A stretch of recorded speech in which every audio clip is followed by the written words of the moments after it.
नमस्ते नमस्ते विभो विश्वमूर्ते, नमस्ते नमस्ते चिदानन्दमूर्ते, नमस्ते नमस्ते तपोयोगगम्य, नमस्ते नमस्ते श्रुतिज्ञानगम्य, नमस्ते नमस्ते विभो विश्वमूर्ते, नमस्ते नमस्ते चिदानन्दमूर्ते, नमस्ते नमस्ते तपोयोगगम्य, नमस्ते नमस्ते श्रुतिज्ञानगम्य।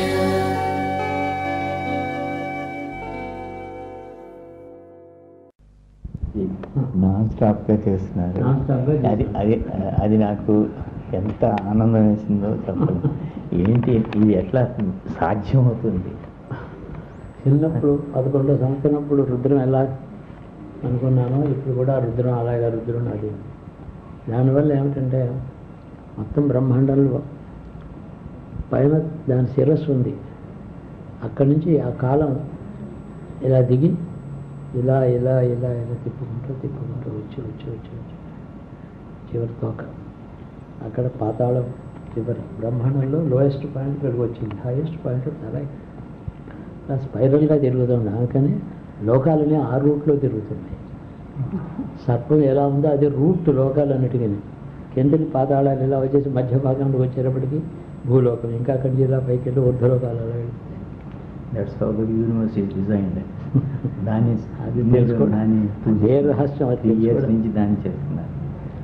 ఈ కాల్సర్పాన్ని చూస్తున్నాను ఎందుకంటే జీవకోటిని పూర్వం తెలిసిన విషయమైనా దాన్ని ఇప్పుడు ఉండేటువంటి జీవరాశులకి ఆ మార్గం అందరికీ స్ఫూరించాలి. ఆ విషయం తెలియకుండా ఎవరో ఒక వ్యక్తిని పూజ చేయడము, లేకపోతే ఏదో మా మతం సంపాదించిన వాడు ఎవరో ఉన్నాడు ఆయన అందరినీ రక్షిస్తాడు అనుకోవడం. ఎవరు ఎవరిని రక్షించరు. అందరూ వాళ్ళ ప్రయాణంలో ఉన్నారు. అందరూ వెళ్ళిపోతున్నాము. ముందు వెనక ఈ విషయం తెలుసుకున్నవాడు చప్పుని తను దిగవలసిన స్టేషన్ వచ్చేస్తుంది. ఎక్కడ ఉండడు. దానికోసం ఈ మధ్యదారిలో ఉండేటటువంటి ఏవేవో డిటూర్స్, రూట్ మళ్ళీ రూట్ దిగిపోయి రోడ్డు దిగి చుట్టూ పోవడం, మళ్ళీ అంతా చుట్టూ తిరిగి అడవిలో కొండలు తిరిగి మళ్ళీ ఆ స్టేషన్కే రావడం, మళ్ళీ అప్పుడు ఎక్కడం. ఈ విధంగా ఆ కాలచక్రం యొక్క శక్తి చేత దాన్ని అదే మాయ, అదే అజ్ఞానం, అందులో తిరిగి మధ్యలో ఒక మాట వెళుతున్నటువంటి బండిలోంచి దిగిపోతారు.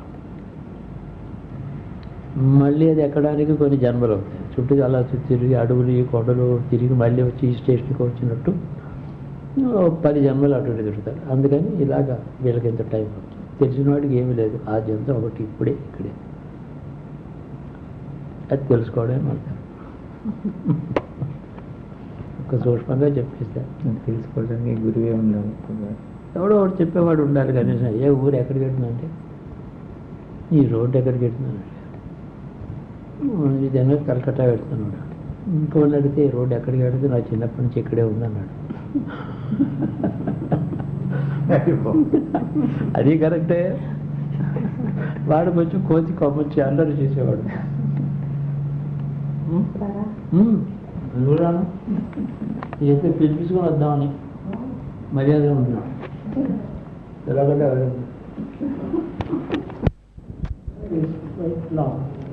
I've seen many countries, I've seen many universities, many schools, many colleges, many languages, many states, many cultures. Finally I have come down to stay here for stay put, which means we have to see the world and come back to our place.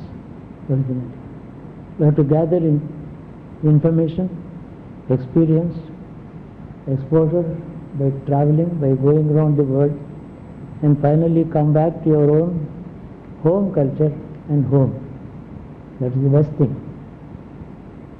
In fact, these are all your formative years.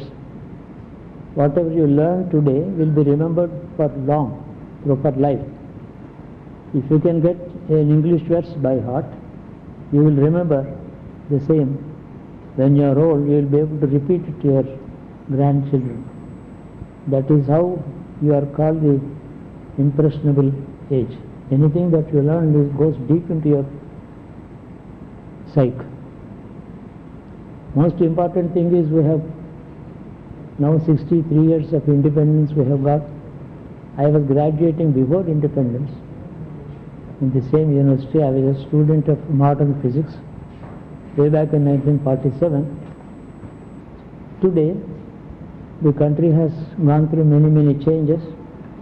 We have developed 1,000 universities and 10,000 colleges. We are educating about 5 million students every year in the country.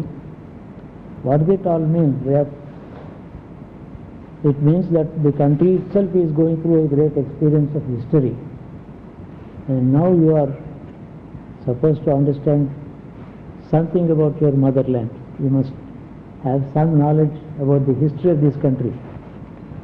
You don't have to study history for passing the examinations. You have to go through history to understand your culture in the country, not for the sake of an MA degree, but for your general knowledge. If you go abroad somewhere, suppose very important universities, who knows?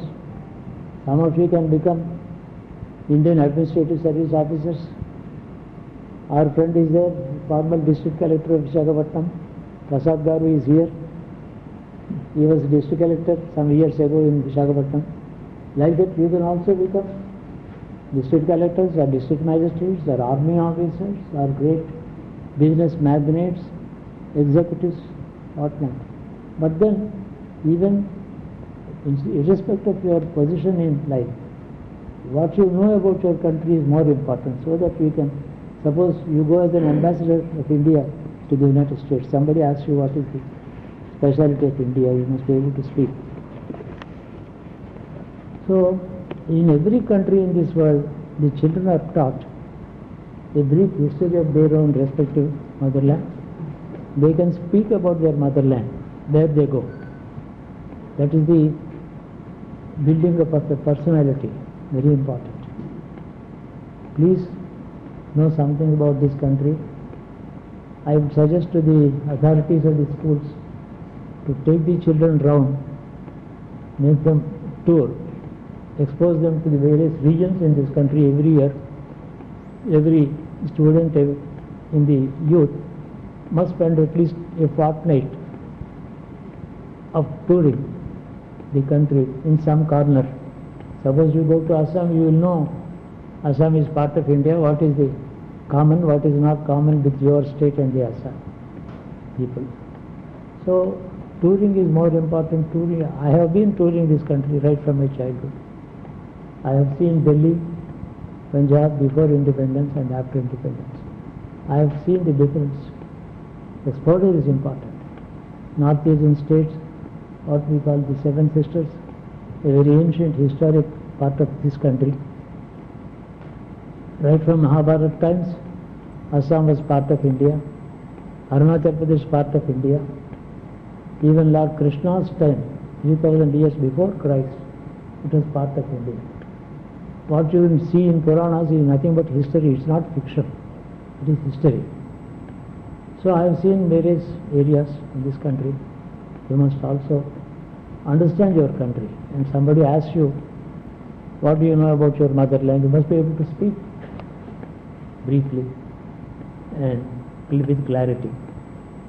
So you have a lot of spare time, I believe. In fact, you attend about 5 periods or 6 periods a day and 5 days in a week, or 6 days, I don't know. 5 days, 6 days. 6 days. Still you are left with lot of time. 8 hours a day preparation and coming back and listening to the classrooms, that's not much. 8 hours at the school time is still leaving you 16 hours free time.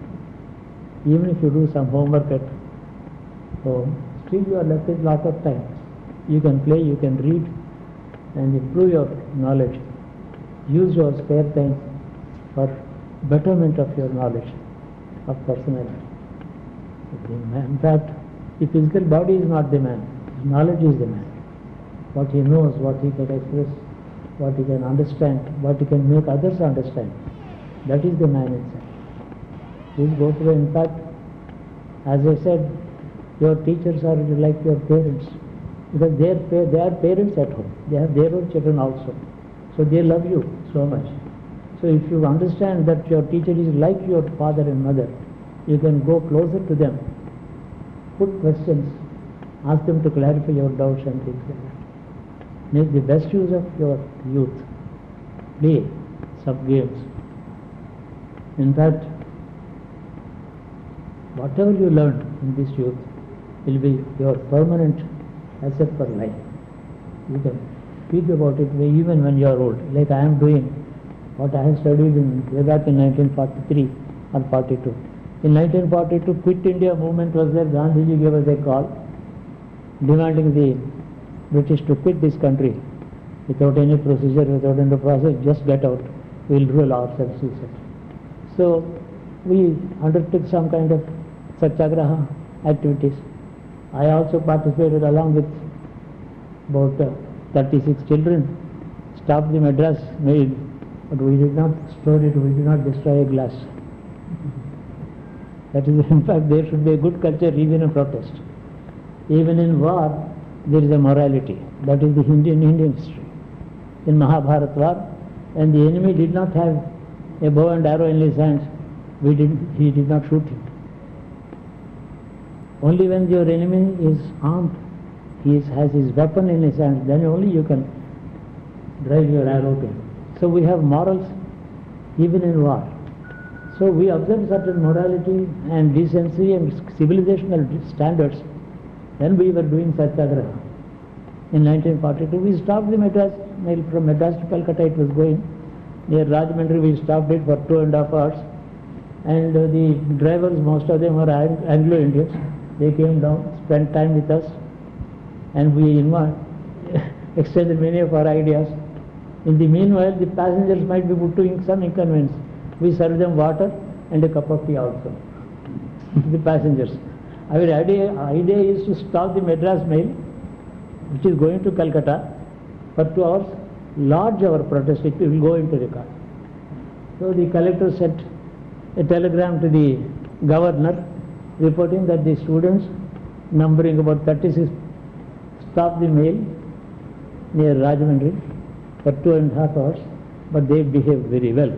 That is the certificate. They did not cause any inconvenience either to the crew of the train or the passengers. So it was a compliment to us. We got a certificate from the collector that we behaved very well. And the sub-collector came after some time. He was silently witnessing. He did not say anything. They are British officers. The difference between the pre-independence and post-independence is, at that time they were government servants. Today they are public servants. That's the difference. They are not government servants. Government servant a man who serves the government for the government interest. No. A public servant is somebody who serves the people for the people's sake. That's the big difference. If you can understand all this, youth will be very interesting. Every day, every 1 hour, every minute becomes very interesting to you. You can understand. I said, that statue is from Indonesia. I brought it all the way. I bought it. It is known as Dhanalakshmi. Dhanya Lakshmi. I bought it in Bali Islands and transported it by ship to Madras and by road to this place. You can see that is Indonesian culture, where Indian culture is still there very much in Indonesia. So they don't worship, but they prepare idols. In Bali Island there are Hindu temples and Islam. Islam and Hinduism are living with great friendship there. I mean, even till 15 years ago. Today the scenario is slightly different. So I think I am talking at random. I am not talking about any particular topic. wherein I am not teaching the history or geography or science, but teaching the life, principles of life. I am very happy to see you all. I wish you all the best. You can become living, lively, powerful citizens of this country. Powerful citizen means you should know your country, what it is, what is its history and culture. If somebody asks you about your motherland, you will be able to speak. You know, in Jakarta, where I stayed, about a furlong away from my place, I saw a board, Sanatana Dharma University in Jakarta. What is Sanatana Dharma? It looks like a Hindu word somewhere. It must be in Tamil Nadu or Karnataka, or how come in Jakarta? And when I went inside and inquired, it is Catholic University. Catholic Christianity is the owners of the university, but they call it Sanatana Dharma. Sanatana Dharma, the ancient dharma of Indonesia, as related to Indian Sanatana Dharma. Although it is a Catholic school, they call it Sanatana Dharma. Instead of Sanatana, it is Sanata, they write. That's all the difference. So Indian culture has traveled and spread and settled down in many, many countries long before Christian era started. Tour the world, go around, put questions to your teachers. They can impart lot of general education apart from the school curriculum, apart from the subjects for examination. I am sure all of you will enjoy life. You will be able to enjoy life. See, Vairagyam and Moksham, I am not asking you to, that's not the way. I am not asking you to go to the God for moksha or jnana. No, that is not the period. You are supposed to enjoy your life. Eat, wear good clothes, eat good food, travel in good cars, live in happy houses, good houses. Earn the money in the honest manner. Honestly earned money should be enjoyed. For the sake of enjoyment, you can't steal public money or pick anybody's pocket. That is unfair. Rather than stealing public money, poverty is more honorable. Remember this. There is no dishonor in poverty. A sannyasi is a poor man. He begs his food. He goes to few houses for his food, but he is respected also. See this. Wealth is a word derived from the word wheel, W-E-A-L, wheel. So the noun form of it, wealth. Wheel, wealth. Wheel means good being, well-being. Well-being. So wealth is the derivative of that. Like heal and health. Steal and stealth. Like that. In English language itself, every word consists of two meanings. The original origin of it, the applied meaning of it. Read general books. And I have enjoyed the English literature when I was child, but after I became a government servant, I forgot my good English. I studied King's English, but I later entered into government English. That's not English. King's English is beautiful. They don't call it, even Victoria ruled 60 years, but they did not call it Queen's English. They called it only King's English. What a king speaks. In England, for example, even the taxi driver speaks the same language as the king speaks. But in India, we are a country of many languages. English is a common language, it's a government language. And the educated man only can command communication with the government. Poor man cannot speak to the government because he doesn't know English. It's a very strange phenomenon here. Therefore, the government tried to put the government's correspondence in the local language. Suppose the collector gives you an order in Telugu, you can't take it to Tamil Nadu and make anybody understand about it. There the government order has to be in Tamil only. So common language is either Hindi or English. These two you must be thorough in your communicative skills, either both in Hindi and English. So for which, please tour this country, understand this country very well. Make your teachers work harder for your sake. But they love to work hard. They don't enjoy a holiday when they don't meet you. They wait for the Monday of school opening. If this is a natural condition of any teacher, every teacher loves to teach. They are like your parents. Teacher, I want to know something more about this. You go and ask, and he will make a study of it and let you know. So that way, even a teacher is a student for the sake of his students throughout life. So I think I am meeting my grandchildren, not some school's children, not so. With all my love and affection, with my with God in my heart, and giving you the best wishes and blessing. And I am sure you will make your teachers proud and also Visakhapatnam proud on account of your performance, not only by getting ranks and things like that, but 80% is more than enough. Why should you get a rank, I say? Now people may say, our school got 3 ranks in the state. Maybe even then, how many students are good? How many of them scored above 80%? That is more important than a few ranks. The ranks don't reflect everything. General, higher standard, overall standard of the students, that counts very well. So central schools are meant to integrate the country. It is not the Andhra Pradesh school, it is not Tamil Nadu school, but central school. Government of India introduces schools on an all India pattern.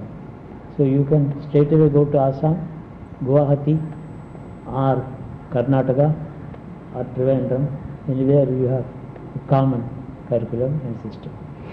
So that's a kind of an integration approach. That is why the central schools have come. Not because the central government servants are getting transferred all the time and their children are ready. No, that's not the case. How many central servants are there? Maybe about 100 children or 200 families. Not for their sake. The integration of the country is more important. We have to live as one country, not for fighting regional interests. For a while, these things do come. Ultimately, we become one, integrated. We are passing through educative years as a nation. So we are passing in, the republic is still young, like you all. So only 60 years. In the life of a country, 60 years is only childhood. So things will be all right for you. When you grow up, your children will come up as total Indian national students. That's what I wish. Thank you all. I am happy.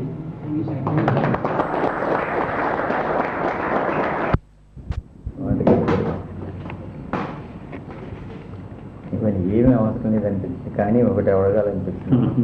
మీ వాక్కు, మీ అనుసరణ, మీ అంతఃకరణ, మీ దృక్పథం, మీ భావన అన్నీ మా ఇద్దరికి మీరు blessing ఇచ్చేయండి, ఇచ్చేయాలి. అన్నీ ఏది సీరియస్గా కనపడదు, ఏదో అవి కూడా అందరూ చేస్తావు. నేను చూస్తున్నాను కదా, జోక్తోనే పూజ స్టార్ట్ అవుతుంది. చాలా సింపుల్ వ్యవహారంతో మీ deep speech start, discourse, profound discourse. ఎలాగ మాకు అర్థం కాదు. సీరియస్ చెప్పడానికి దేవుడు సీరియస్గా ఉండడం, ఆలోచన అలా ఏమి భగవంతుడు నాకు ఏదో ఇలాగే ఏదో చేంజెస్గా గడిచిపోయింది. మేము ఈరోజు మిమ్మల్ని అడిగేది అది, మీ భావన, మీ దుఃఖు, మీ అంటే మీ అంతఃకరణ, మీ అంతరాత్మ, మీ మేమేం చేయలేము కాబట్టి మీరే అబ్జర్వ్ చేయండి. చిన్న పిల్లలాగే ఉండిపోవాలి. నిజంగా మీరు 5 ఏళ్ళ వయసులో ఎలా ఆడుకుంటూ ఉన్నారు. మీ నాన్నగారికి వాళ్ళకి ఉండే సమస్యలు మీకేం పట్టలేదు. అలాగే ఇప్పుడు కూడా మీకేం సమస్యలు లేని వాళ్ళ వల్లే, అది మీకేం సంబంధం లేని సమస్యలు ఉన్న వాళ్ళే. You should look irresponsible to the others. Great meaning మీరు నవ్వుతూ చెప్పారు కానీ ఇర్రెస్పాన్సిబుల్గా ఉండమని కాదు, లుక్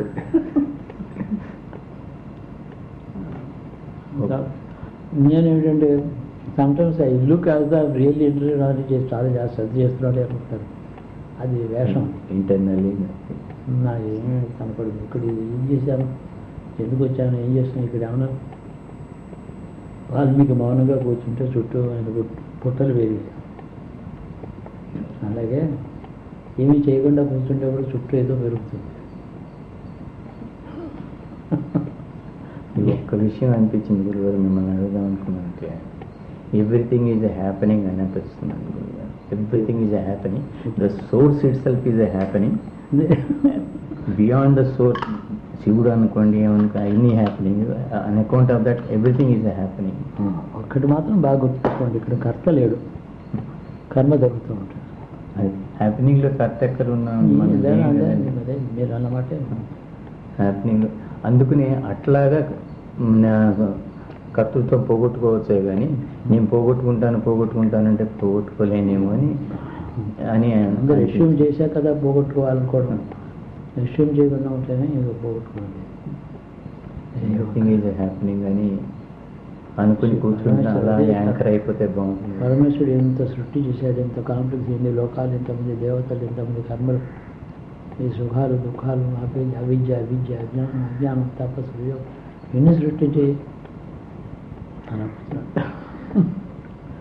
అందులో దానికి పాత్ర లేదు, అంతా తనలోనే జరుగుతుంది. గురుజీ ఇంకోటి కూడా జరిగిపోయిన ఇంప్లోజన్ ఒకసారి అయిపోయిందని అనిపిస్తుందండి. దట్ ఈస్ రీప్లే అనిపిస్తుంది. The whole thing is replay. అలా కూడా జరుగుతుంది, రిపీట్ అవుతుంది. Everything is and repetition, nothing is happening for the first time అయింది. ఎన్ని జగత్తులు, ఎన్ని లోకాలు. అందుకనే దానికి ఎవరికి తెలియదు ఎన్ని అయినాయంటే టైం మెషర్ లేదు. ఎన్ని యుగాలు గడిచాయి, మరి ఎన్ని లోకాలు వచ్చి ఎన్ని పోయినాయి, ఎన్ని ప్రళయాలు వచ్చాయి. అలా కూర్చుని ఉంటాడు, ఏం మాట్లాడు.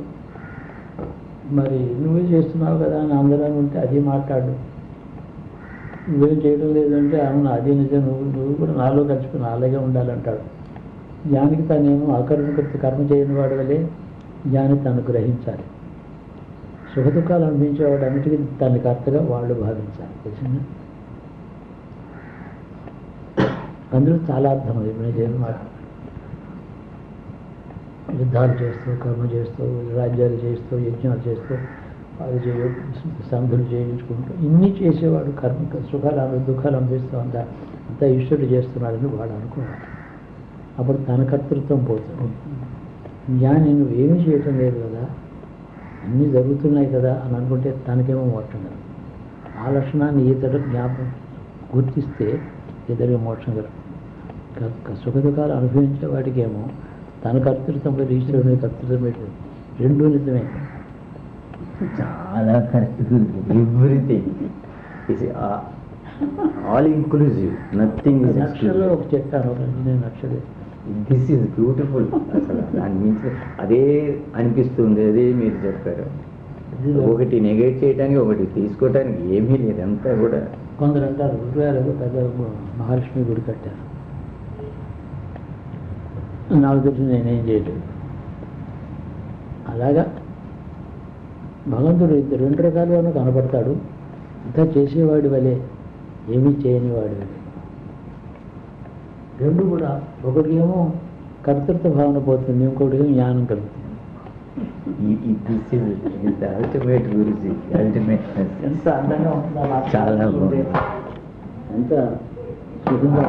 Greatest blessing Guruji. How to understand God అంటే గ్రేటెస్ట్ బ్లెస్సింగ్.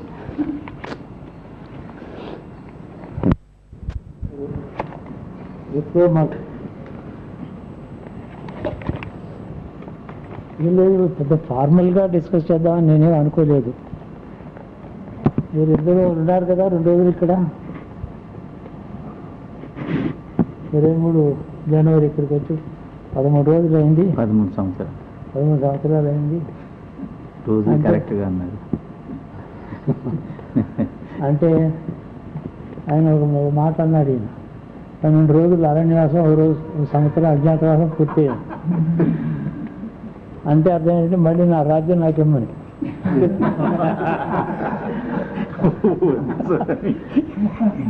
దేంతో పోలుస్తారో దానికి అర్థం లేదు. అలా అవుతుంది. ఎందుకు వాళ్ళకి 13 సంవత్సరాలు ఆ శిక్ష పడింది అంటే వాళ్ళు అక్కడ లీన్ పెట్టుకుని ఉద్యోగంలో లీన్ అంటారు దాన్ని. ఒక పర్మనెంట్ పోస్ట్లో లీన్ ఉంటుంది. ఆ లీన్ అలా ఉండగా ఇంకెక్కడికో పెడతారు. ఈ లోపుగా ఇక్కడ కూడా కంప్యూటర్లో సీనియారిటీ కౌంట్ అవుతూ ఉంటుంది. మళ్ళీ వచ్చినప్పుడు ఆ సీనియారిటీతో అక్కడికి పెడతారు, ఇంక్రిమెంట్స్ సహా. అంటే ఏది వదిలిపెట్టడం లేదు అన్నమాట. అలా అవుతుంది లోకంలో అని అర్థం. లీన్ అంటారు దాన్ని.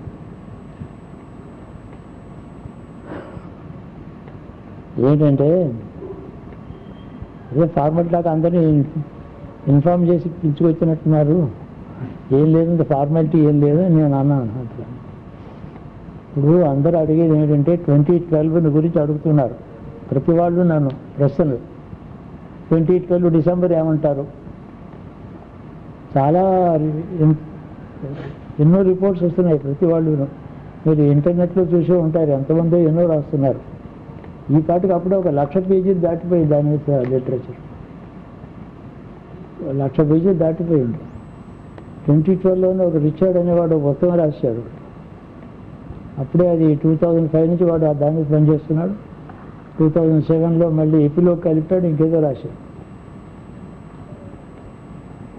ఒక లెక్క ప్రకారం దాని గురించి నువ్వేం రాస్తావు, మాకేం మాట చెప్పవు నువ్వు, నీ ఒపీనియన్ ఏమిటని చెప్పి అందరూ అడుగుతున్నారు. ఏదో చెప్పగా తప్పదు. ఎవరు కూడా తెలిసి చెప్పరు, చెప్పిన వాడికి తెలియదు.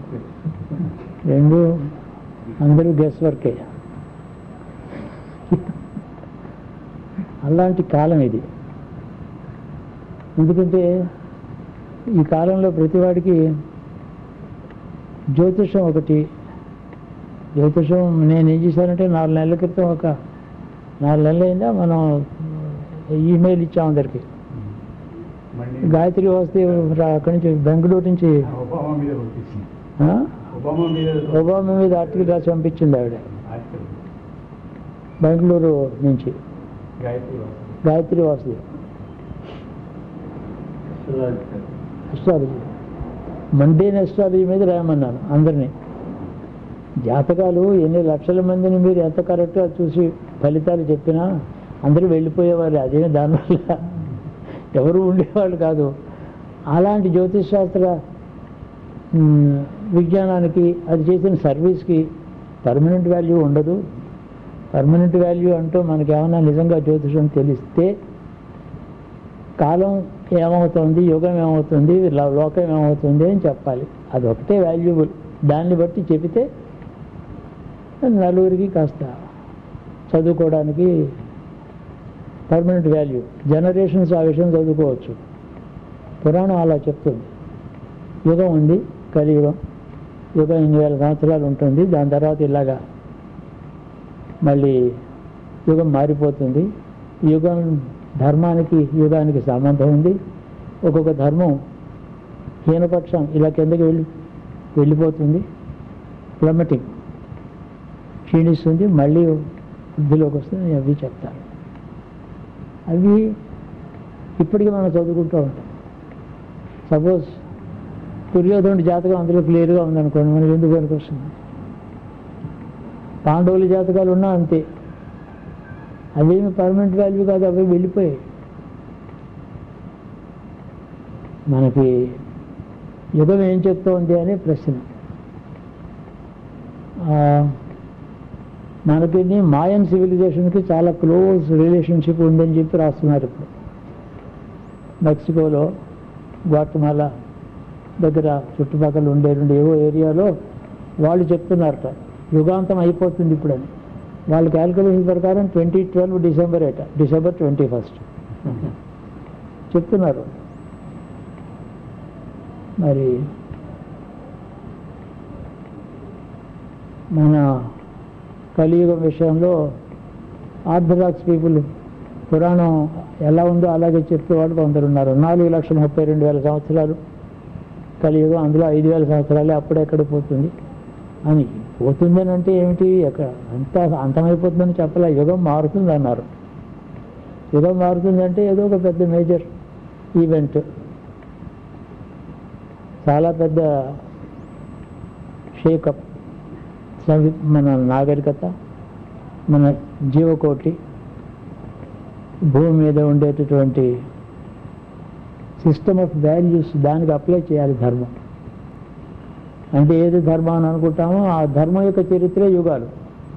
మనుష్య జాతి యొక్క చరిత్ర కాదు, భారతదేశ చరిత్ర కాదు. యుగ ధర్మం అంటే ధర్మం యొక్క హిస్టరీ. ధర్మానికి ఏ విధంగా కిందకు వచ్చి పైకి పోతుందో దాన్నే కలియుగం అయిపోయింది, మళ్ళీ కృతయుగం వచ్చిందని వాళ్ళు అంటారు అనుకోండి. కృతయుగం రాదు, కానీ అంటే ఏమిటి, కృతయుగ ధర్మం వస్తుందని అర్థం. అంతేకాని అందరూ పోతారు అని అలా చెప్పడానికి వీల్లేదు. కాబట్టి ఏదో మేజర్ డిజాస్టర్స్.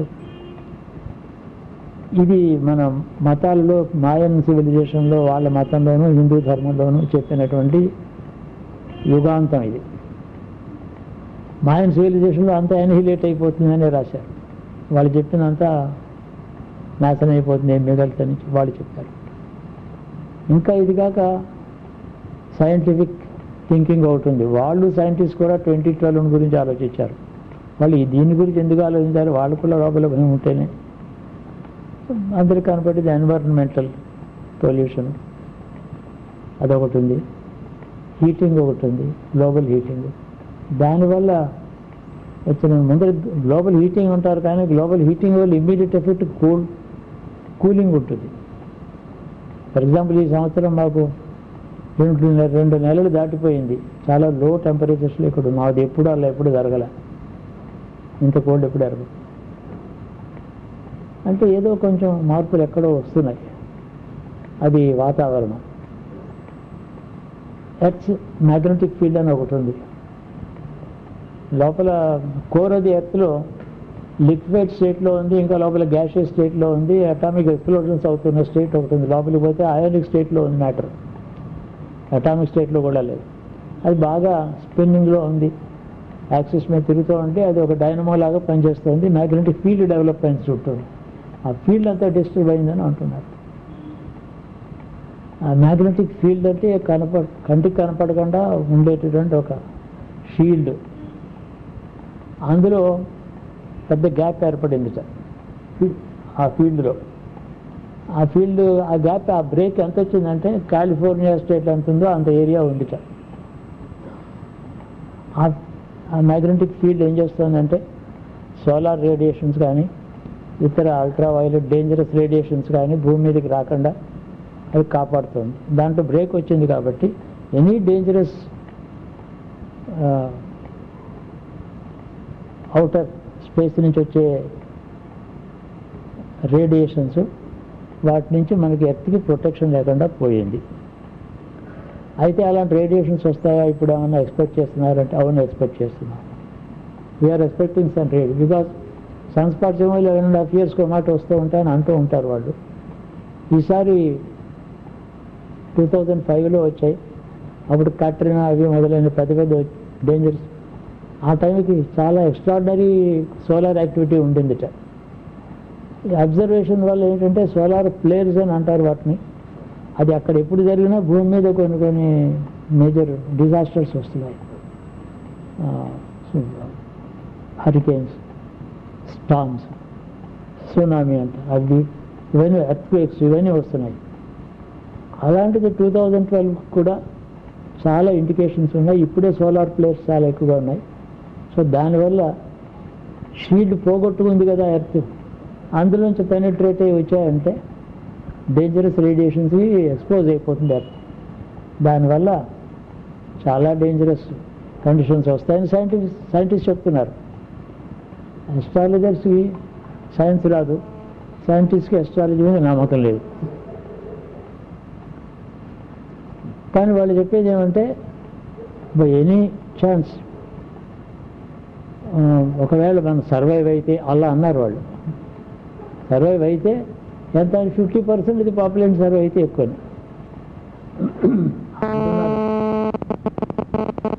ఈ మ్యాగ్నెటిక్ ఫీల్డ్ బ్రేక్ అయింది కాబట్టి సోలార్ రేడియేషన్స్ అందులోంచి లోపలికి పెనిట్రేట్ అవుతాయి. దానివల్ల డెఫినెట్గా ఏదో అప్యూవల్స్ ఉంటాయని, ఎర్త్క్వేక్స్ వస్తాయి. ఇంకోటి ఏమంటే అమెరికాలో, నార్త్ అమెరికాలో చివరి వయోమింగ్ స్టేట్ దగ్గర ఉండేటటువంటిది ఎల్లో స్టోన్ అని ఒక ఏరియా ఉంది. అని Yellowstone park, Yellowstone zoo ఏవని అంటారు. అది చాలా చూడడానికి అందంగా ఉంటుంది. అంత రిచ్ పార్క్ అక్కడ ఉండడానికి కారణం ఏంటి? కింద హీట్ ఎక్కువ ఉంది. దానికి కంపెన్సేట్ చేయడానికి పార్క్ అక్కడ బాగా పెరిగింది. ఇది గ్రీనరీ. అలాగే లేక్ ఉంది. ఆ లేక్ కూడా అండర్ ది గ్రౌండ్ ఉన్నటువంటి హీట్కి కౌంటర్ చేయడానికి అది అలా పెరిగిందని నేను అనుకుంటున్నాను. లేకపోతే అంత ఎక్కువ కూలింగ్ ఎఫెక్ట్ అది ఉండాల్సిన పని లేదు. About 125 miles below the surface అక్కడ ఒక భయంకరమైనటువంటి సూపర్ వాల్కనో ఉంది. ఆ సూపర్ వాల్కనో చాలా పెద్దది.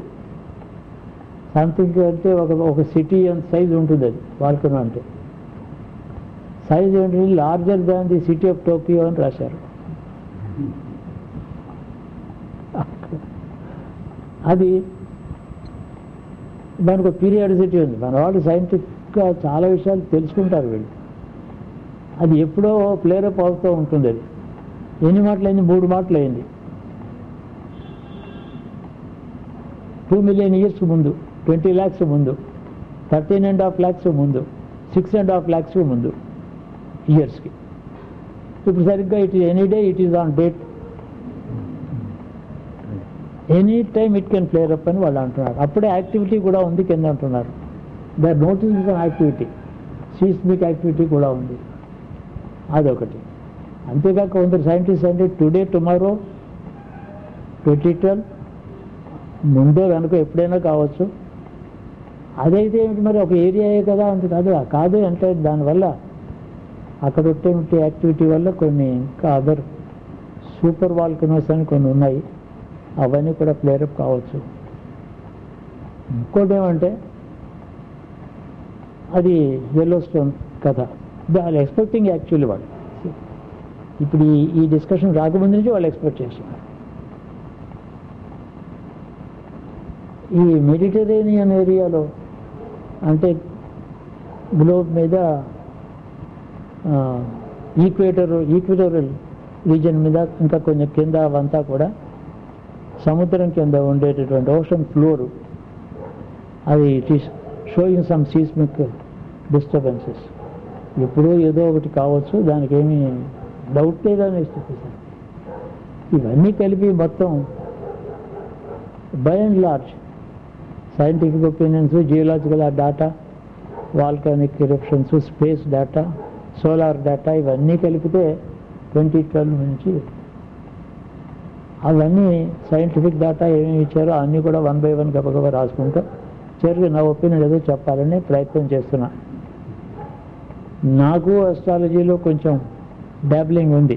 రియాలిటీకి వెళ్ళి అని కొంచెం అస్ట్రాలజీ బాగా తెలుసని కాదు, ఉంది కొంచెం. అసలు ఎందుకంటే కాస్త వైద్యమును కాస్త జ్యోతిషం రానివాడు ఎవడు ఉంటాడు అనేవారు పూర్వం.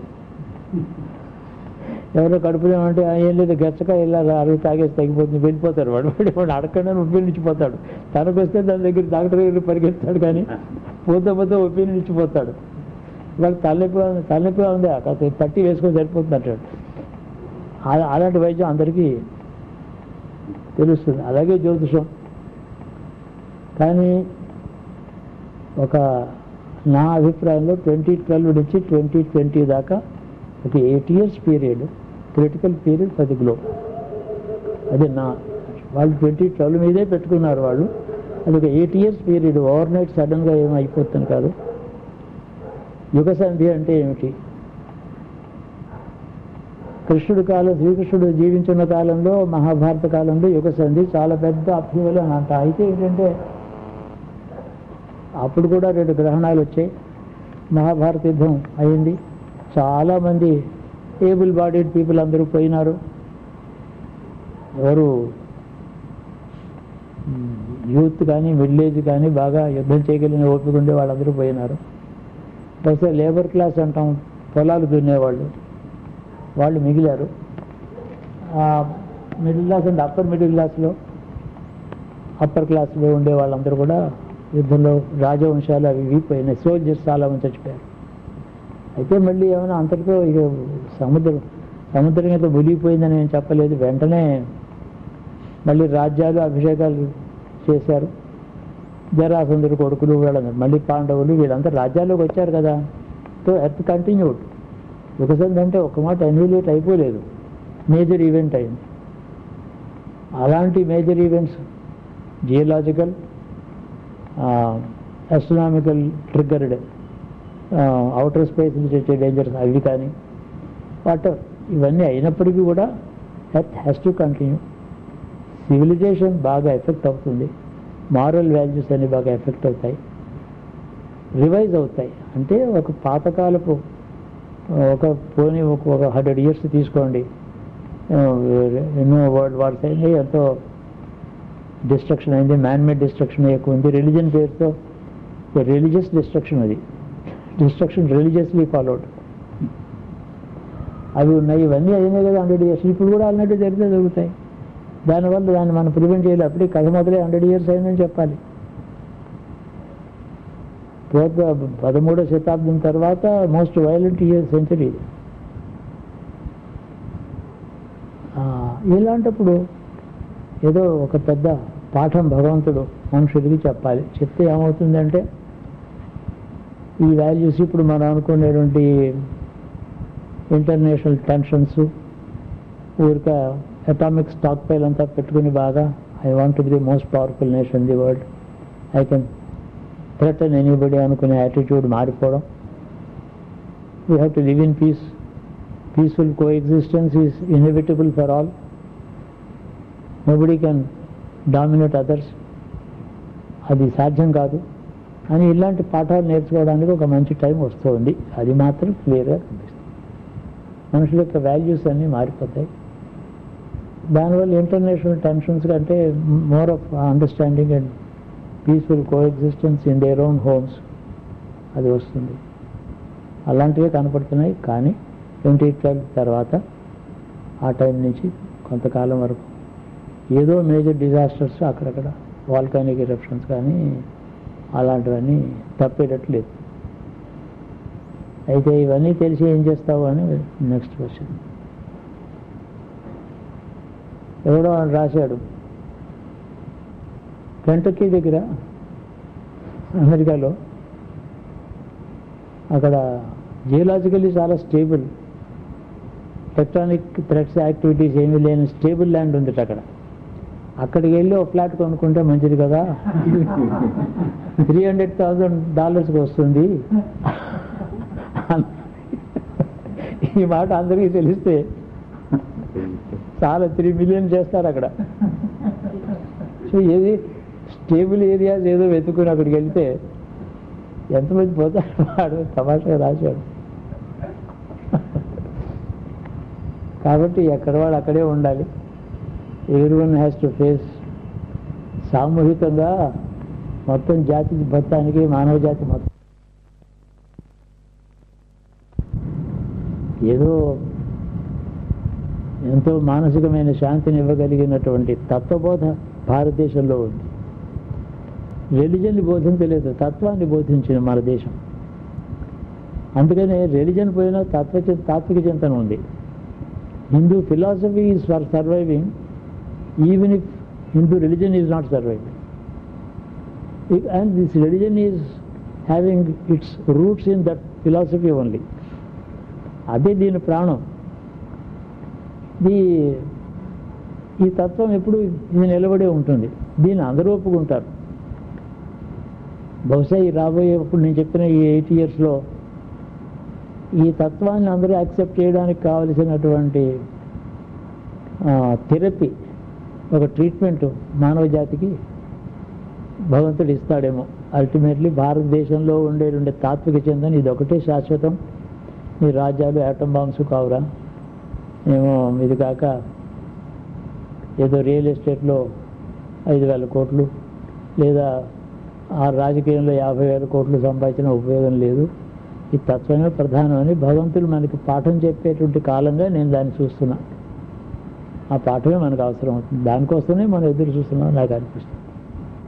ఎప్పుడైనా ఏ అనుభవం అయినా మనిషికి లోపల విజ్డమ్ ఇచ్చేటటువంటిది. దుఃఖాలు, కష్టాలు, రోగాలు ఇవన్నీ అంటాం, కానీ ఇవన్నీ మనిషిని పెంచగలిగినటువంటి ట్రీట్మెంట్ ఇది. యవ్వనం ఉంది, బాగా తినడం, తిరుగుతాడు, నలుగురు ఎవరి లెక్క లేదు.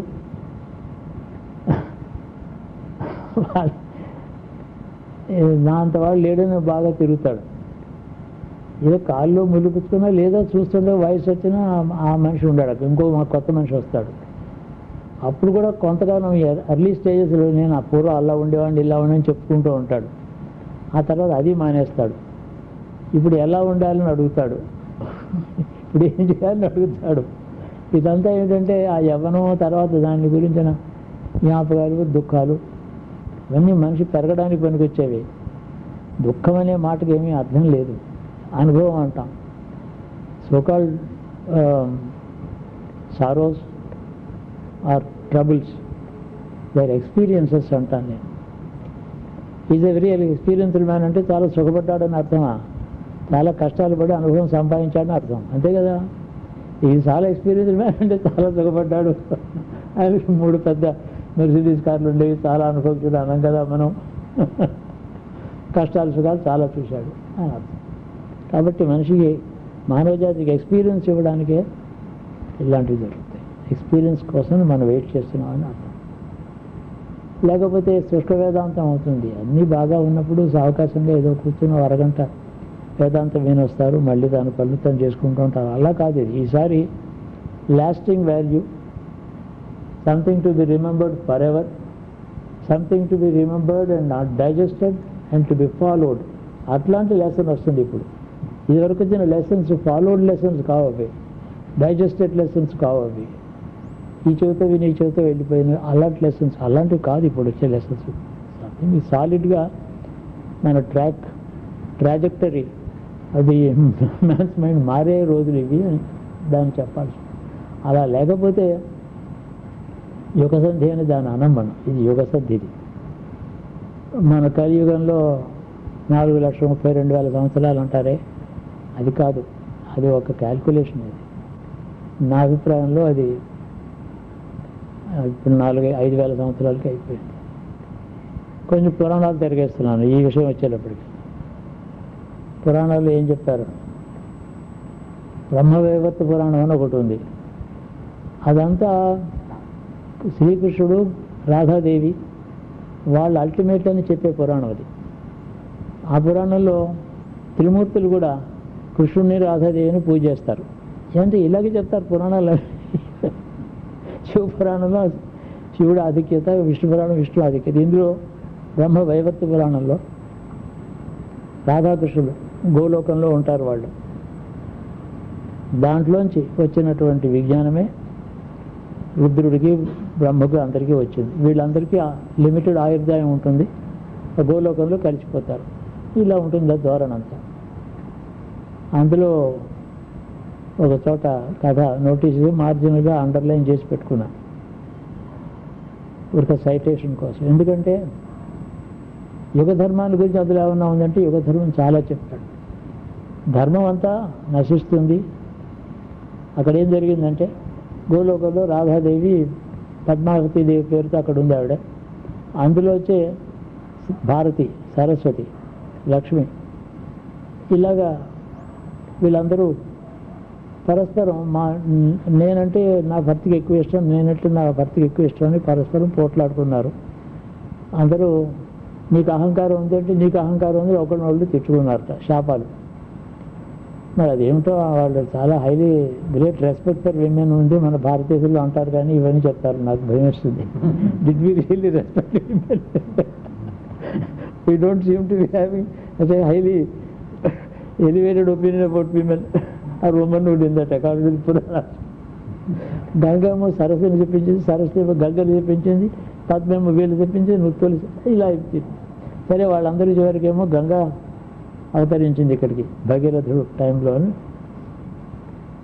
శాపం చేత. అలాగే సరస్వతి వచ్చి బ్రహ్మని ఆశ్రయించింది.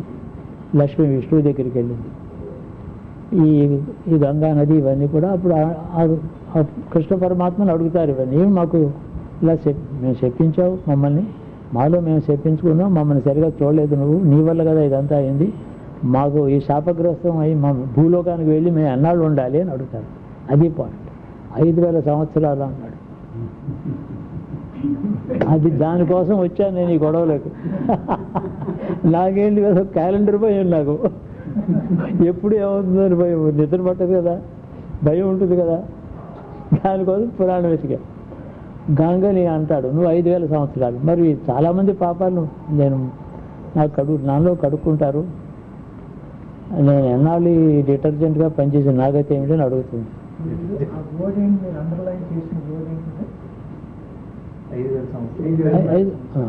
నాకు ఎన్నాళ్ళు ఈ శాపం బాధపడాలి అని అడిగితే 5000 సంవత్సరాలు అని చెప్పినాడు. 2 చోట్ల ఉంది. గంగా నాకు ఈ శిక్ష ఏమిటంటే ఏం లేదు, మరి అయితే పాపాలని నాలో కడుక్కుంటారు కదా అని నాగతి ఏమిటని అడుగుతుంది.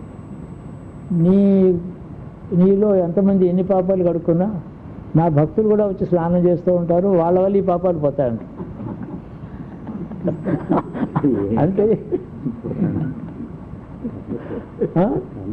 అంటే పాపాల విషయం యజ్ఞాలు క్రతువులు కాదు, భగవంతుడి మీద భక్తి నామస్మరణ అని కూడా ఒక మెసేజ్ ఉంది. అంటే చెప్తాడు. ఇక మళ్ళీ ఎగ్జాజరేషన్స్ ఉంటాయి కదా అందులోనూ, అంత గోవుని చంపినవాడు, బ్రాహ్మణుని చంపినవాడు, గర్భిణీ స్త్రీలను చంపినవాడు, కృష్ణ అంటూ ములిగితే వాడి పాపాలు పోతే ఇట్లాంటివని చెప్తాడు. అంటే ఏమిటి, పాపాలు చాలా చేస్తారు, వాళ్ళు కడుగుతూనే ఉంటారు, చివరికి నామస్మరణ చేత నీకంటిన పాపాలు కూడా పోతాయి. నీకు ఈ విషయం చెప్తున్నాను కాబట్టి నిన్ను పాపాలు బాధ పెట్టే ఇల్లా 5000 సంవత్సరాల తర్వాత నువ్వు వచ్చేస్తూ ఉంటాడు, నా సన్నిధికి వచ్చేస్తావని ఉండాలి. గంగాదేవి మళ్ళీ గోలోకానికి వెళ్ళిపోతుంది అంటే కలిని ఇన్ఫరెన్స్ అది, కలి పూర్తి అయిపోతుందని అలా చెప్పడు. మరి తర్వాత గతి ఏమిటి అని అంటే అప్పటికి ఈ పాపం చేయకుండా బతకాలనే జ్ఞానం వస్తుంది వాళ్ళకే అని అర్థం. నా ఇంటర్ప్రిటేషన్ అంటే పాపాల్లోనే సుఖాలు ఉన్నాయనుకునే కాలం పోయి పాపాల్లో సుఖం ఉంది అని అనుకోకూడదు, సుఖంలో పుణ్యం లేదు, పాపం చేసి సంపాదించే సుఖాలు లోకానికి మంచిది కాదు. గంగ కూడా వెళ్ళిపోతుంది కాబట్టి కడుక్కోవడానికి అవకాశాలు లేని రోజులు వస్తాయి. కాబట్టి మనకి పాపమే చేయకూడదనే జ్ఞానోదయం అవుతుంది. అది కలి యొక్క పరివర్తనం అని నేను అర్థం చేసుకుంటున్నా. 3 చోట్ల అండర్లైన్ చేసుకున్నా.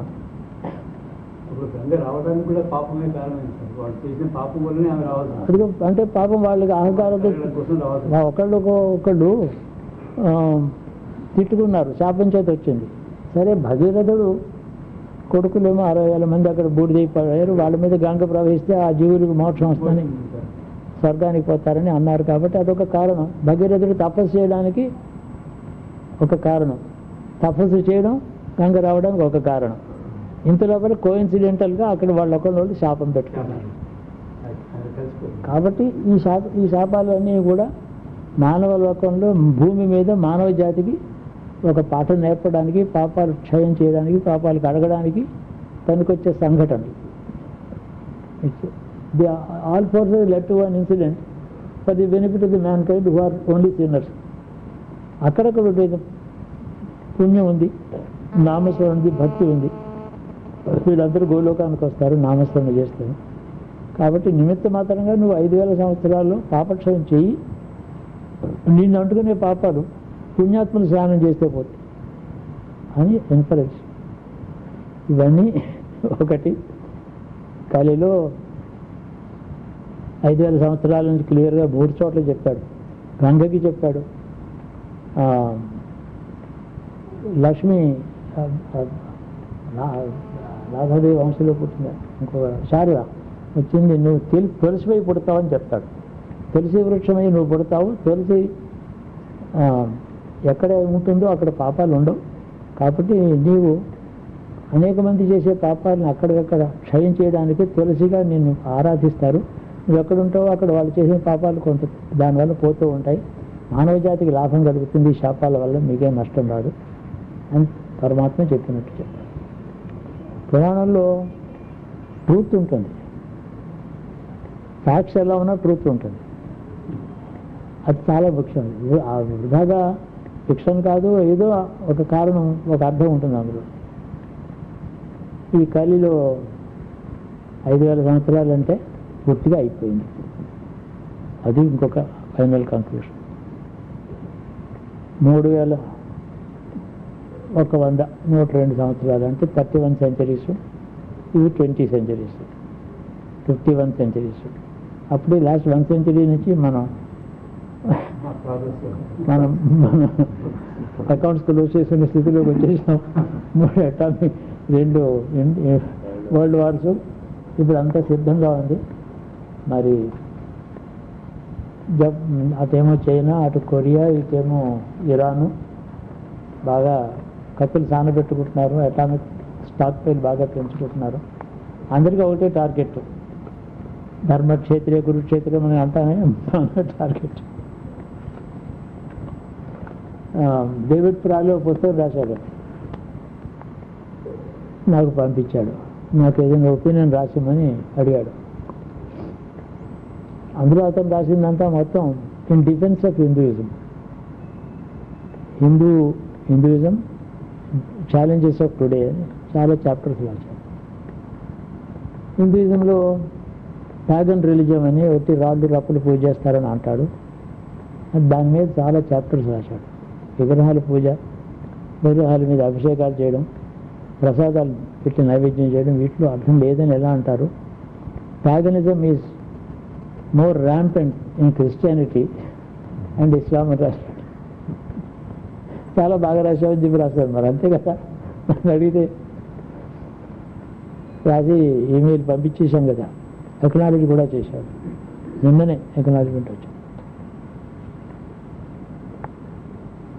ఇవి ఎక్కడైతే విగ్రహారాధన అంతా ఒకటి ప్యాగనిజం అని ఎందుకు రాళ్ళు రప్పలు పూజ చేస్తున్నా అనుకుంటున్నారో దాంట్లో మెరిట్ చాలానే ఉంది. అక్కడ భగవంతుడు ఒక తాత్విక స్థితి, తత్వత భగవంతుడు ఈశ్వరం ఒక ఈ సృష్టిని నడిపించిన శక్తి ఒకటి ఉంది, అన్నింటిలో వ్యాపించింది. రాత్రులు లేదు ఇక్కడే ఉందంటే బతుకున్న మనుషులనే దేవుడు ఉన్నాడు, లేకపోతే లేదు అని అంటే మనుషులు రోజు చచ్చిపోతున్నాడు. దాని మాట ఏమిటి? కాబట్టి ఒక చోటేమో చేంజింగ్ బాడీ స్టేట్లో ఒక చోట ఉంది, చేంజ్లెస్ స్టేట్లో స్టోన్స్లో ఉండొచ్చు, పంచభూతాల్లో ఉండొచ్చు. మొత్తం మీద కన్సర్వేషన్ ఆఫ్ మ్యాటర్ ఉంది.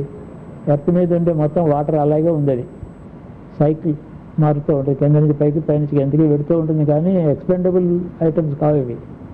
ఊళ్ళో భూమిలో గ్రౌండ్ వాటర్ ఎక్స్పెండబులే, కానీ ఎర్త్ మీద వాటర్ ఎక్స్పెండబుల్ కాదు. సముద్రంలోకి పోతుంది, ఇంకో తోడికి పోతుంది, టోటల్గా ఉంటుంది. కాబట్టి వాటిలో ఈశ్వరుడు ఉన్నాడు.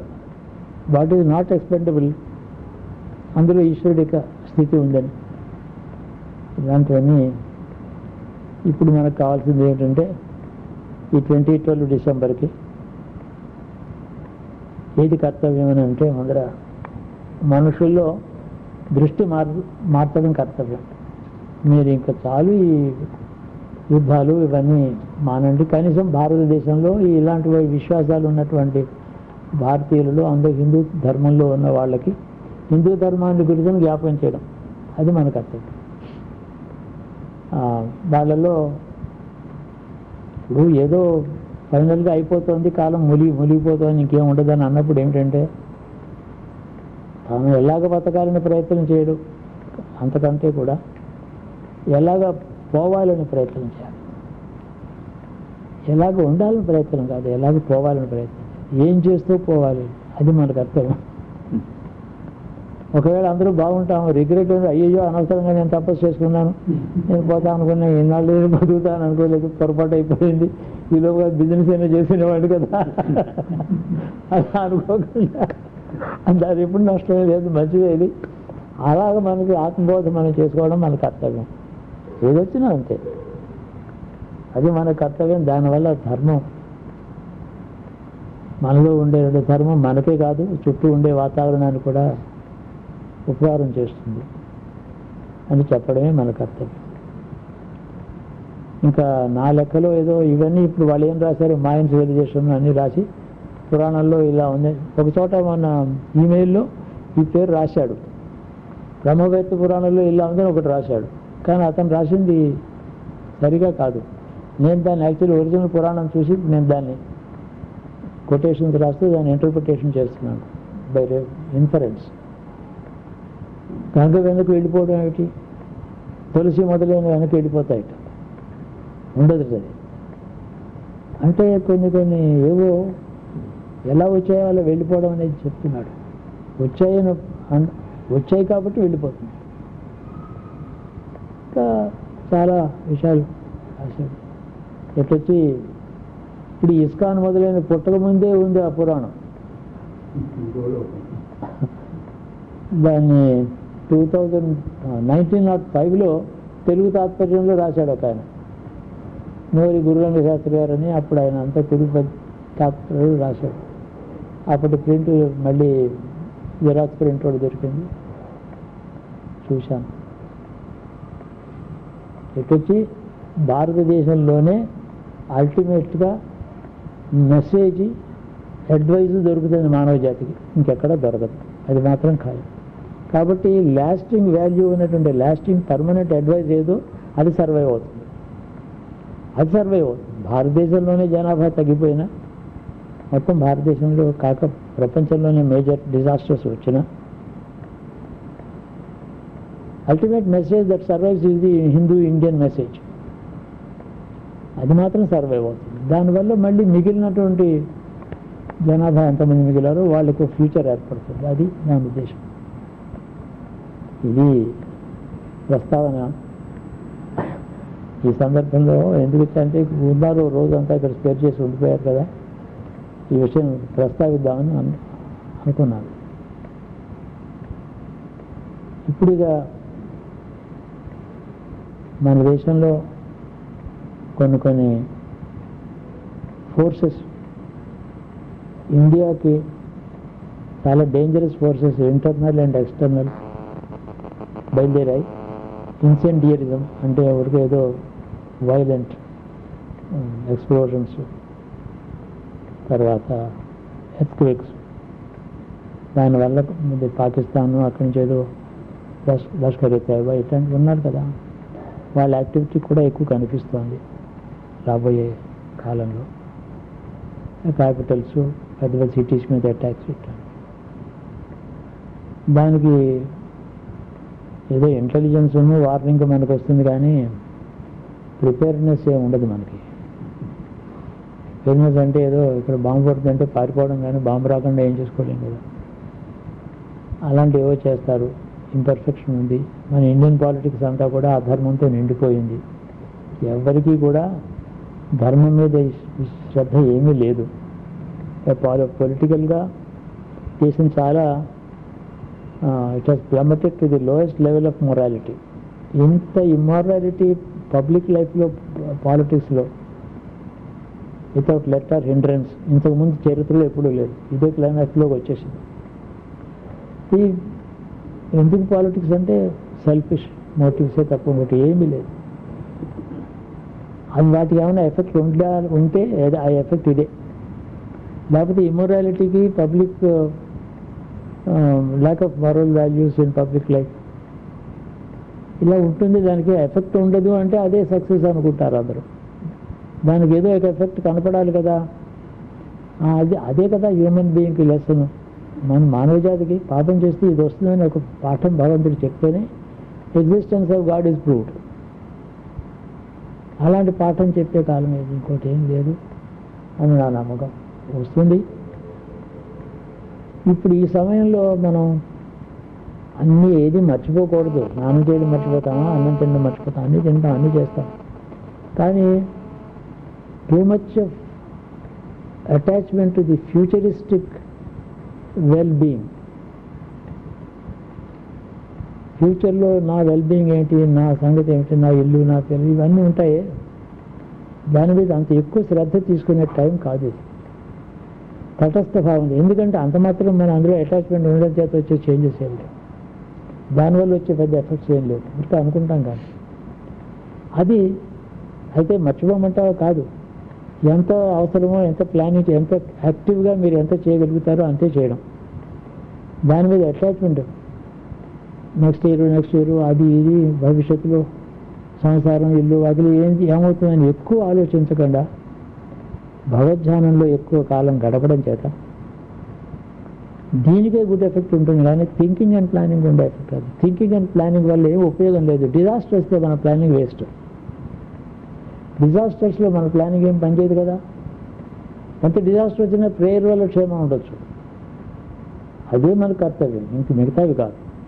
ఆ దృష్టితో మనం ఫ్యూచరిస్టిక్ ప్లానింగ్ అంటే మెటీరియల్ ప్లానింగ్ బాగా తక్కువ చేసుకొని ప్రేయర్స్లో మనకు కాలం గడుపుతూ విడ్రాన్గా ఉంటే మన కర్మ భవిష్యత్తులో మనని బాధించకుండా ఉంటుంది.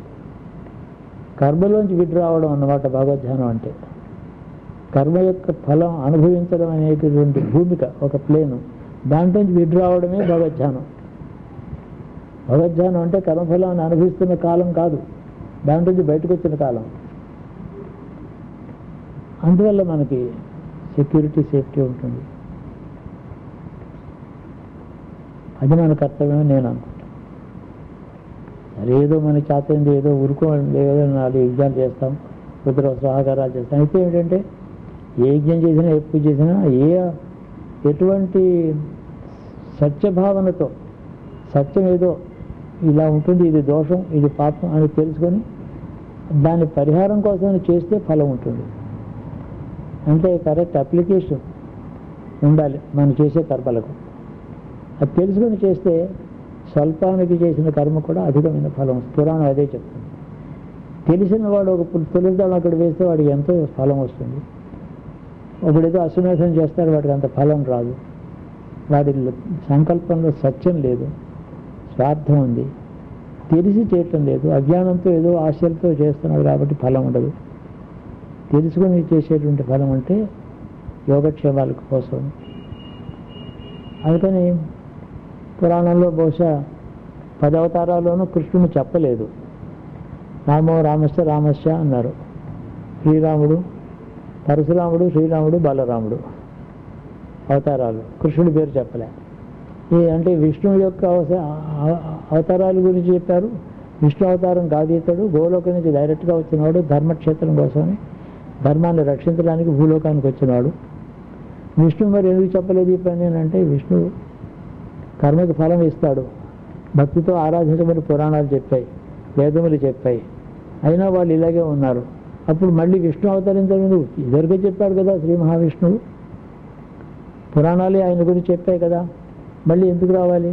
విష్ణువు యొక్క బోధన కానీ, వేదముల యొక్క పరిపాలన, వేదం చెప్పిన ధర్మంలో జీవించడం కానీ మనుషులు మానేశారు కాబట్టి పాత్రికి చెందిన ఇంకొక సోర్స్ నుంచి రావాల్సి వచ్చింది. అదే కృష్ణుడని అర్థం చేసుకోవాలి. విష్ణువు ఉండగా ఇంకో రాముడు రావడం, కానీ ఇది విష్ణువు యొక్క రాజ్యం, ఈ లోకాలన్నీ. అందుకని బలరాముడు కూడా ఉంటాడు. ఆయన ఎకంపెనీ కాకుండా తను స్వతంత్రంగా రాడు. మీరు వస్తే మీతోనే కలిసి తిరిగినట్టు అంతే కదా. విష్ణు యొక్క పరిపాలనలో ఉండే లోకాలు కాబట్టి బలరాముడు విష్ణు అంశగా వచ్చి ఎక్కడ ఈ సప్తలోకాలకి కూడా సంబంధం లేని గోలోక స్థానం నుంచి బోధకుడు, చోదకుడు అయినటువంటి కృష్ణ పరమాత్మ ఒక వస్తువు వేరే రావడం అని ఒక అంతరార్థం అందులో కనపడుతుంది. ఈ బోధ బలరాముడు చేయడు, విష్ణు ఎప్పుడు బోధించినట్టు కనపడ్డు. రాముడేమో ఆచరించాడు కానీ బోధ చేయలేదు. బలరాముడేమో తను ఏ బోధ తను చేయడు, తన ధర్మాన్ని తను ఉంటాడు. అహంకారి, చాలా కోపిష్టి. అంతకుముందేమో ఆ గొడ్డలతో తిరిగాడు, అధర్మంలో ఉండేవాడిని చంపాడు కానీ బోధ చేయలేదు. అందరినీ చంపాడు కానీ 20 కుమారులు బోధ చేయడు. కూర్చోబెట్టి చక్కగా పాఠం చెప్పాడా? చెప్పి అంత శాంతి లేదు ఆయనకి, శాంత స్వభావం కాదు. కానీ అంతకుముందు ఏం చేశాడంటే ఒక్కొక్క రాక్షసుని చంపడమే అవతారం పనిగా చెప్పాడు. అంటాడు, ఇన్ని పనులు నేను చేస్తుంటే ఎందుకు చేస్తున్నానో మీకు తెలియదా? నేను కూర్చోబెట్టి పాఠం చెప్పాలా అంటాడు. కథలు చెప్తే మీకు అర్థం కాలేదా? కాలేదు. అయితే నేను చెప్పను, కృష్ణుడు వచ్చి చెప్పాడు. భూలోకం నుంచి వచ్చి బోధ చేయడానికి వేరే వచ్చాడు. అలాగ అర్థం చేసుకుంటే కృష్ణుడు చెప్పినటువంటి లోకత్రయ గురువు అని చెప్పి కృష్ణతత్వంలో చెప్పారు. 3 లోకాలకి ఆయన గురువుగా చెప్పారు. అవతారం అయితే ఒక చోట విష్ణువు యొక్క తత్వంలో కూడా తను ఒక భాగం తీసుకున్నాడు కృష్ణుడు. ఆయన ఎప్పుడు అందుకని ఏం చెప్తారని అంటే ఏదో మురళి సంగీతాలు అది చేతిలో పట్టుకుని ఉంటాడు, లేదా నెవలి బెంచం పెట్టుకున్నాడు. ఇవన్నీ గురుతత్వం యొక్క స్వభావాలుగా చెప్తున్నారు. ఒక్క మాట మాత్రం చక్రాన్ని సంధించి ఒక శిశుపాల వధ చేశారు. అది అక్కడ బలరాముడు ఆ పని చేయడు. విష్ణు యొక్క ఆయుధాలన్నీ పట్టుకు రాలేదు ఆయన. విష్ణు యొక్క పరిపాలనలో ఉండే లోకంలో ఉన్న చంపడానికి ఒక చోట ఆయన చేశాడు. అంతేకాని ఇది కాక విష్ణు వేరు కృష్ణుడు వేరు అని పూర్తిగా అలా చెప్పడానికి వీల్లేదు. ఒకే తత్వం ఉంది, అది బోధ తత్వం. ఇది ఈ పురాణం యొక్క ఉద్దేశం నేను. కాబట్టి ఇప్పుడు మనకి పాఠం భగవద్గీత, అదొకటే మనకి అల్టిమేట్. అందులో వేదములు, ఉపనిషత్తులు, కర్మలు, అకర్మకృతిగా ఉండడం, కర్మ చేయడం, కర్మను వదిలిపెట్టడం అన్ని యోగాలుగా వివరంగా చెప్పారు. అలాంటి సుప్రీం టీచర్గా కృష్ణుడు వచ్చాడు. అవతారాల్లో ఎప్పుడు కర్మ చేసిపోవడమే తప్ప బోధ చేయలేదు. ఈయనేమో స్వయంగా యుద్ధం చేయడు, ఎవరిని చంపడు, చేయిస్తాడు మనుషుల చేత. ధర్మాచరణ చేయించడానికి వచ్చాడు అని మనం అర్థం చేసుకోవాలి. ఆ రోల్లో తను ది గ్రేటెస్ట్ టీచర్గా తను ఈశ్వరాంశ భూలోకానికి వచ్చింది. ఆ రోజు నుంచి 5000 సంవత్సరాలు పూర్తి అయితే ఇవి వెళ్ళిపోతాయి. ఆ తర్వాత కూడా ఎవరు దాన్ని ఇప్పుడు అనుసరిస్తున్నారా? గీత మీద గ్రంథాలు అవి చాలా రాశారు, ఇప్పుడు కూడా రాస్తూనే ఉన్నారు.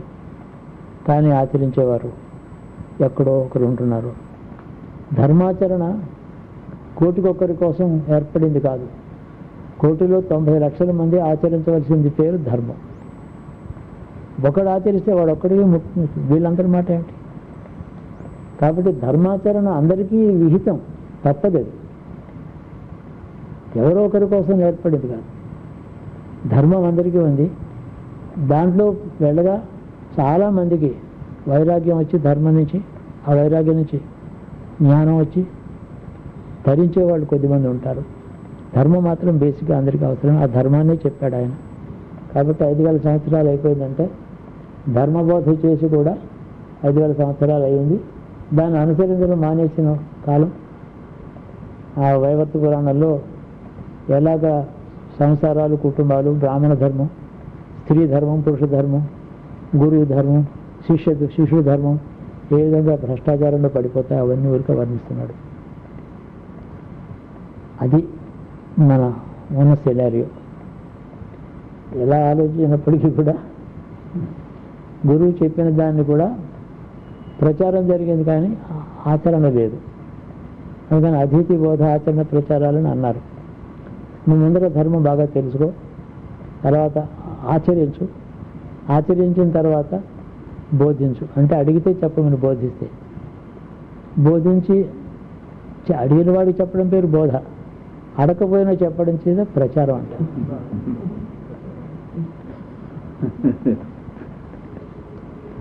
అంతే కదా. ఆ ప్రచారం ఏదైనా టీఆర్ఎస్ కావచ్చు, కమ్యూనిస్ట్ పార్టీ కావచ్చు, ఇది కాంగ్రెస్ కావచ్చు, ఏదైనా కావచ్చు. ఎవరు అడిగారు ఈ ప్రచారం చేయమని? మా శర్మ గారు మాట గోడ మీద యేసు అందరికీ ప్రభు అని ఈ మాట ఎలా అభిజిట్ వ్యాలిడ్ అని అడిగాడు ఈయన. అందరికీ ప్రభు వీడెవరు చెప్పాలి కదా. అందరికీ ప్రభు నీకెలా తెలుసు? నాకు కాదు. నువ్వంటే ఎలా వ్యాలిడ్ అవుతుంది? నేను క్వశ్చన్ వేశారు. ఏదో ఆర్టికల్లో రాశారు కూడా మీరు ఎక్కడో. యేసు అందరికీ ప్రభు అని చెప్పి నువ్వంటే ఎలాగా? కాబట్టి అలా చెప్పడానికి వీలు లేదు. ధర్మం మాత్రం అందరికీ ఉందని చెప్పొచ్చు మనం. ధర్మం అంటే ఏమిటంటే అహింస, టాలరెన్సు, క్షమ. ఇది భారతదేశంలో కృష్ణుడు కానీ రుద్రుడు కానీ అందరికీ దేవుడు కాకపోవచ్చు, కానీ ధర్మం మాత్రం అందరికీ అర్థం. అందుకని ఇది ధర్మస్వరూపం. భారతదేశం. ఆ ధర్మాన్నే చెప్పాడు కృష్ణుడు. ఏది యూనివర్సల్లో అది హిందూయిజంలో ఉంది, ఏది పర్టికులర్ శక్తికి మాత్రమే పనికొచ్చేది ఇతర రిలీజన్స్లో ఉంది. అందులో ఎక్స్క్లూజివిటీ ఉంది, ఇంక్లూజివ్ ఫిలాసఫీస్ కావు. ఇది ఇంక్లూజివ్ ఫిలాసఫీ. దేనికి వాళ్ళు అడ్మిషన్ ఇవ్వరు, మనం అన్నిటిని అడ్మిట్ చేస్తాం.